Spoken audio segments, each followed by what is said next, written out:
Okay, good day everyone, and dito ulit tayo sa ating lecture videos uh, with these examples and statics of rigid bodies. No? So this kind of problems, ang tawag dito is equilibrium of rigid 3D problems. Tapos itong problems na ito, hindi na ito nawala sa board exam. No? So paulit-ulit na siyang nag-a-appear. Kaya lang yung mga examples or yung mga lumalabas sa board exam parang hindi natin nauulit, no? So mas maganda alam natin yung principle. Okay? So let's have this problem. So the uniform 7-meter steel shaft. So yung 7 meters natin is ito yun, no? So this one, ito yung 7 meters, has a mass of 200 kilograms and is supported by a ball and socket joint at A. So itong joint A, this one is ball and socket. So in the horizontal floor, the ball and B, this one, rest against the smooth vertical walls as shown. So ang pinapahanap dito, compute the forces exerted by the walls and the floors on the ends of the shaft. Okay, so bago natin to isolve, kung walang na-establish dito na coordinate axis, establish natin yung coordinate axis. Okay, so let's have the coordinate axis. Ito yun, no? So pagka 3D, ganyan yung forma. So let's designate dito yung z-axis, dito yung y-axis, dito yung x-axis. So there are some references or textbooks na baliktad. Nandito yung y-axis, nandito yung x-axis, nandito yung z-axis. So, ganyan, we must be mindful, lalo na pagdating siguro sa board exam, no? Siguro i-indicate naman kung ano yung magiging axis. Okay? So, pag hindi naman in-indicate, siguro ang kinakailangan lang isang reactions, no? Regardless of that, I suppose kailangan banggitin yan sa board exam, yung axis. Okay? So, na-establish na natin itong ating axis. So, take note ha, pagka pataas, that will be positive z. Papunta dito, that is positive y. Then, papunta dito, that is positive x. Okay? So, establish natin yan. Then, ito man yung 7 meters. Okay? So, this length is 6 meters. This length is 2 meters. So, kunin natin itong length, no? This one, this is OB. Okay? So, this is just an extension of the Pythagorean theorem, lalo na sa 3-dimensional, no? Pythagorean theorem for 3-dimensional, that is x squared, no?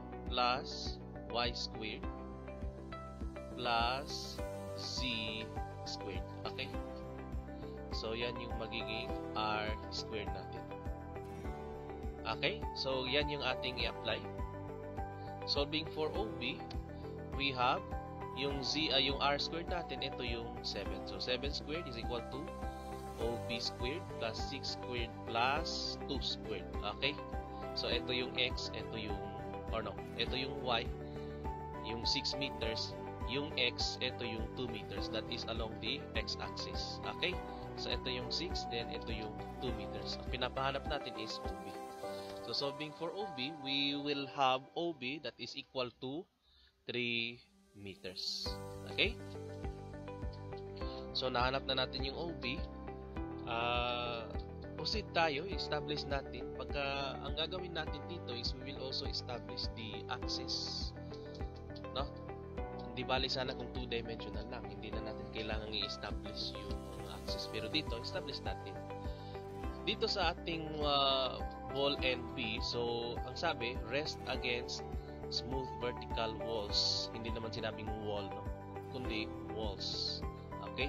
So ang nangyari pala dyan, diba, ito yung ating vertical ball or yung ball and B. So napagitnaan yan, no? Or kung hindi man napagitnaan, pag ganyan yung kanyang forma, no? So ibahin ko yung kulay.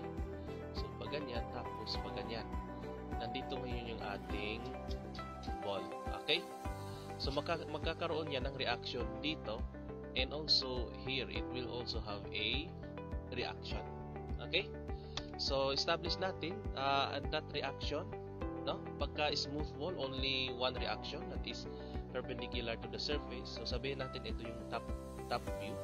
So ito ngayon yung ating RBX.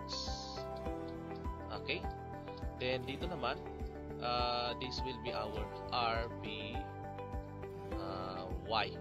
Okay, so pag ganyan, no? So always remember, pag smooth surface sa 3-dimensional, only one reaction only. Ang nagkataon lang dito is our ball and P, it rests both on this wall and this wall. Kaya nagkaroon ng dalawang reactions. Okay? Next, we have the reaction kasi ito is ball and socket joint. Tama? Ball and socket joint yan, magkakaroon yan ng tatlong reactions. So always remember, ball and socket joints, only 3 reactions. Forces lang yung reactions niya, no? Wala yung moments, no? And then, in practice or in most of the problems, dito tayo take moments equal to 0. Okay? Sa ball and socket joint. So, summation of moment equal to 0 at ball and socket joint pag 3D. Okay? So, it only resists, yung ball and socket joint, it only resists translation. Yung translation, para bang yung i-transfer mo, no? Hindi mo pwedeng i-transfer yan sa ibang lugar, pero it cannot prevent rotation. So, if it cannot prevent rotation, the moment here will be equal to 0.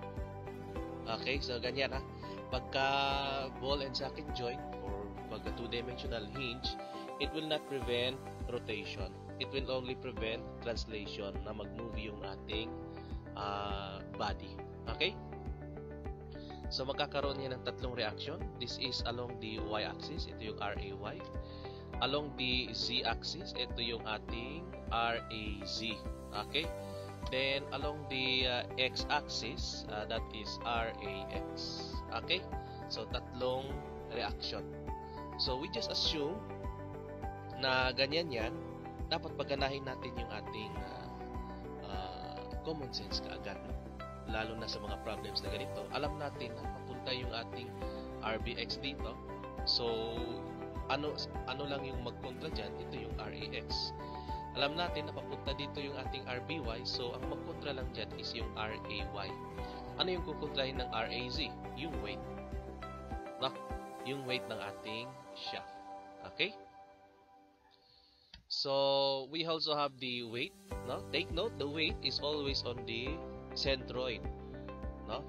Centroid or center. Geometrical center pag symmetrical figure, no? So, pag symmetrical figure, geometrical center.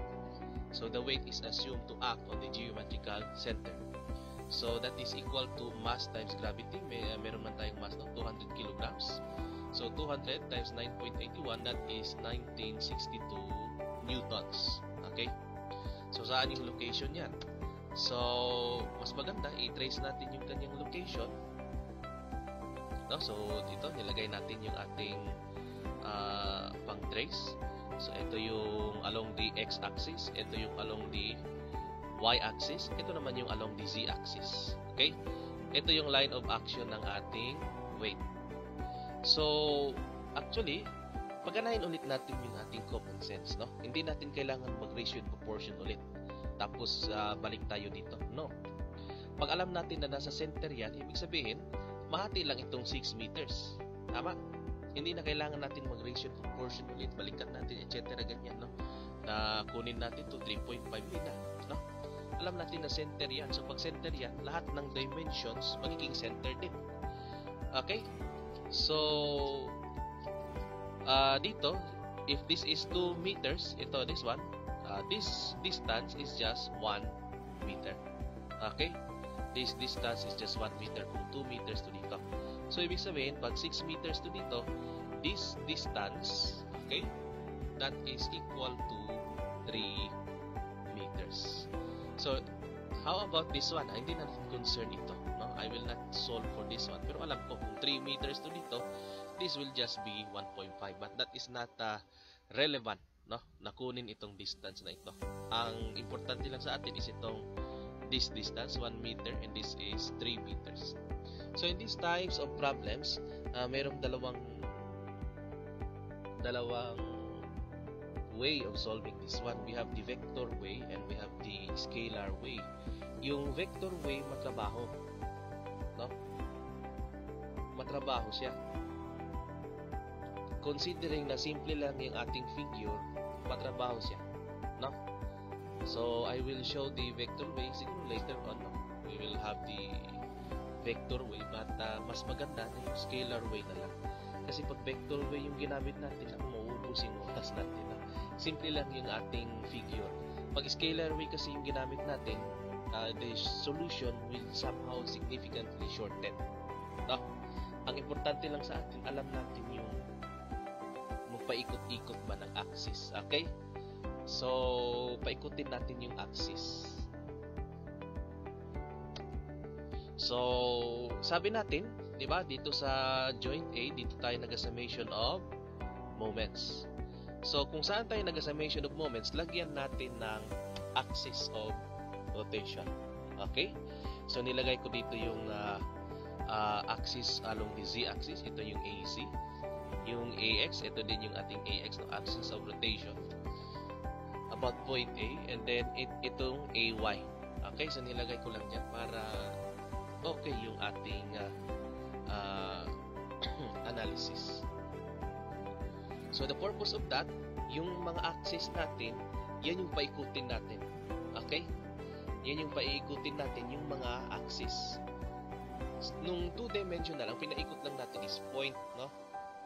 So, hindi man yun masyadong complicated pag point lang. Pero pag ganito, axis yung paikutin natin, hindi mag-bend yung axis, ha? Okay? Hindi siya mag-bend, kundi mag-rotate mismo yung axis. And we follow the right-hand rule, no? So, when we are using the scalar method, we follow the right-hand rule. Kaya lang, hindi ko man may pikita sa kamay dito. No? Ang gagawin natin dito is counterclockwise positive. Okay? So, ganito ang mangyayari. Ang mangyayari is ganito. Merong yan, no? Yan yung counterclockwise along the z-axis. Along the x-axis, pa ganyan yung kanyang rotation. Then along the AY axis, pa ganyan yung kanyang rotation. Okay, counterclockwise yan lahat. So mahirap man ipakita yung right hand rule. Okay? So let's try using that one. Ito yung paikutin natin, no? Kailangan talaga ng practice nito. Yung scalar method, direct to the point, hindi mo na kailangan na mag-assume pa ng axis. Kaya lang, matrabaho siya masyado. I really think it's not worth it.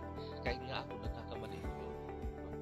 Madalas ako magkamali doon. Pero pag ganito, scalar method, you need to master it, you need to practice it. Pag na-practice mo ito, hindi na masyadong mahirap pag merong ganitong lalabas sa board exam. Okay? So, unahin muna natin paikutin. Ikot-ikot lang yan. Dito sa ating yung AX. Okay? So, we will rotate AX. So, ang sabi natin, counterclockwise, that will be positive. So, tingnan natin, alin dito yung mag-produce ng counterclockwise rotation or moment with respect to AX. Okay? So, take note, mawala na itong reaction natin ng RAX, RAZ, RAY. Hindi man niya kaya paikutin itong tatlo, no? AZ, AY, AX. Okay? So, let's investigate. Ito ba ang RBX? Kayang paikutin itong AX? No. Hindi niya ito paikutin yung AX. So, take note, ito yung kanyang directed distance. Yung kanyang tendency to rotate is pa ganyan, no? That is about the z-axis. So, yung AX, ang tendency niya lang, i-bend niya ng pag-ganon, no? So, hindi niya kayang paikutin yan. Okay? Paano ba natin ito i-ikot? So, mas maganda, pwede natin ganito na lang kasi marami talagang nahihirapan dito. So, ang magpaikot lang with respect to AX, so ganito na lang, no? Kunin natin yung front view nitong ZY axis. Okay, para mas klaro, no? Kunin natin yung front view ng ating ZY axis. So, ibahin ko ng kulay. Maganyan. Ito yung Z axis. Tama? Ito yung ating X axis. Nandito ngayon yung ating point A. Okay? Take note ha. Ito yung X axis. Ito yung Z axis. No?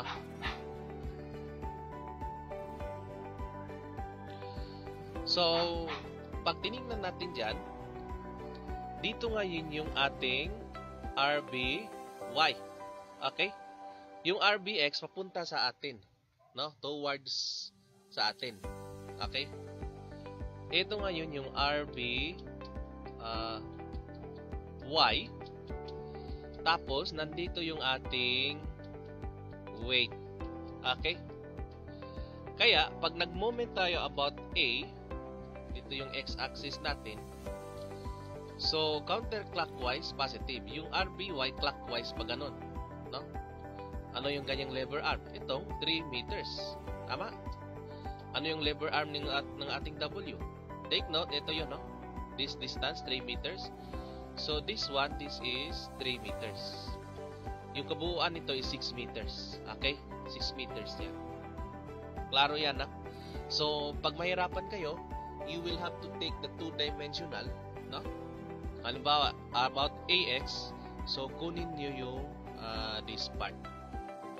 No? Yan lang. So, pag kinuha nyo yan, mawala yung RBX, papunta na sa atin, towards us yung RBX. Yung RBY papunta dito, yung weight papuntang paganyan. Okay? So, take note lang ito. No? Take note this one. I-erase ko ito, no? So, I will erase that one. So, pag ganyan, nakita nyo naman, no?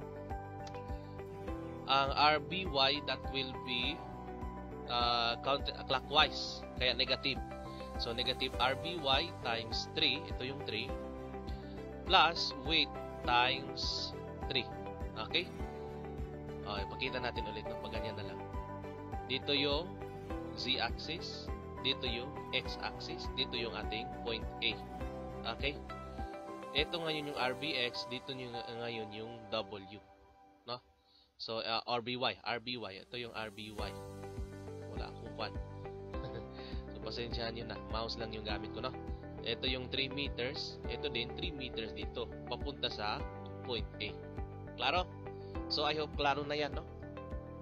Pagka along the X-axis, ni-rotate natin yung AX or any other axis, tingnan nyo na lang yung ZY pala to. Sorry. ZY. So, pag ni-rotate yung AX, so tingnan niyo yung ZY axis. Okay? So, solving for that, we have RBY is equal to W, no? Divide nyo lang both sides by 3, transpose. So, RBY is also equal to 1962 newtons. Okay? Klaro? Okay. Let's proceed. So, I hope klaro yan, ha? Pag itong AX, this axis, ZY. Klaro yan. Next. Paikutin naman natin yung AY axis. Sabi natin, paganyan yung counterclockwise man, right hand rule. Paganyan yung positive. Okay?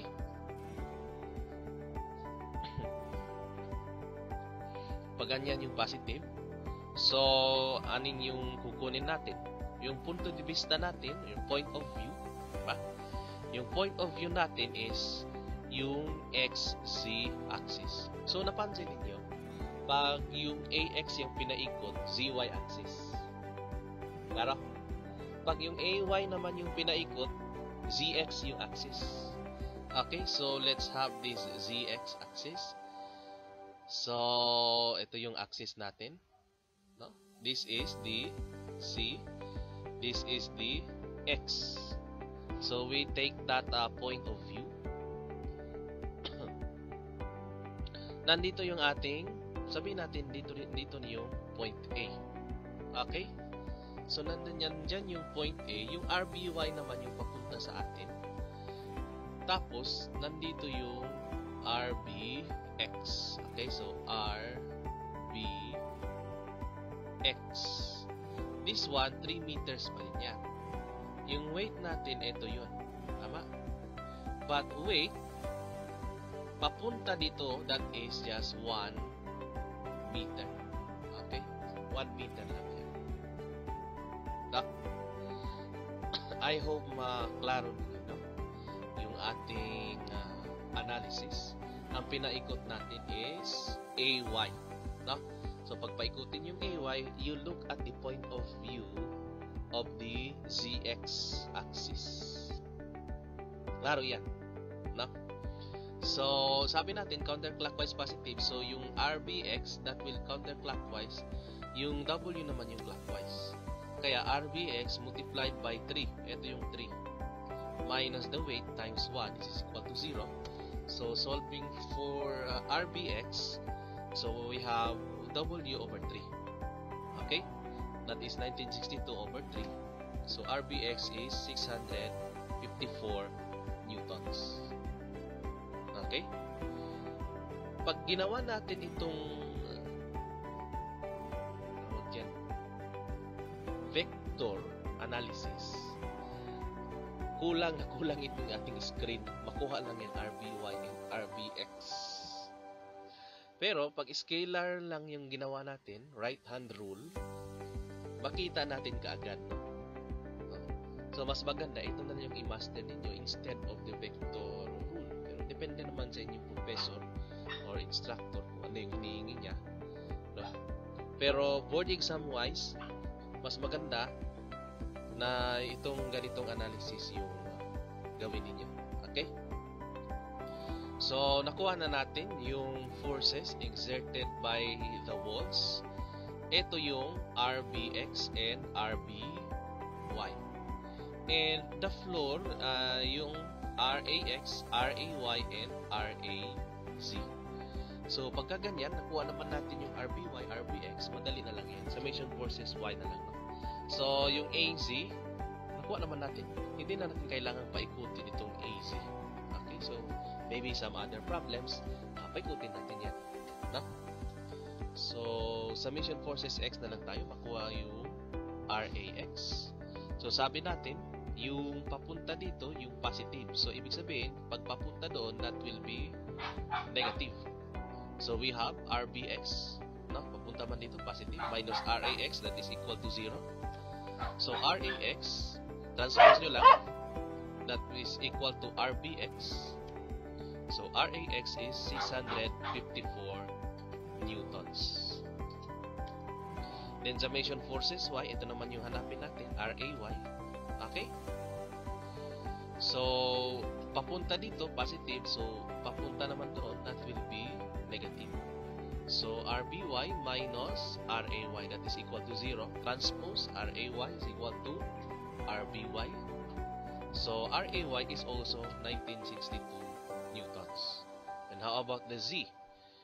So, along the Z-axis, mayroon lang tayong dalawang forces. We have the W and the RAZ. Pataas yung positive, pababa yung negative along the Z-axis. Okay? So, summation of forces, Z is equal to 0.